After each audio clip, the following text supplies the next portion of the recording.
So, marami sa inyo ang nagtatanong, ano nga ba talaga yung nangyari kay Jason? Bakit kinailangan niyang operahan sa tuhod? Merong MCL injury si Jason na nakuha niya noon pa 20 years ago dahil sa paglalaro ng basketball. Pero kahit meron nga siya ng injury, ay wala naman siyang nararamdaman ng mga symptoms.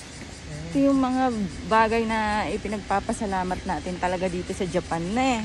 Kasi naano siya habang nagtatrabaho, yung tuhod niya.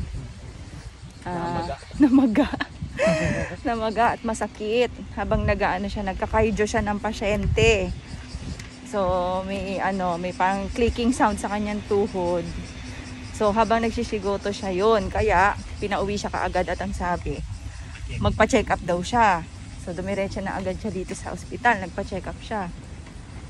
Tapos covered daw yun ng Rosai Chuba Ek. Kasi Shigoto Chu yun, habang nag-work siya, so wala daw siyang babayaran hanggang sa gamot.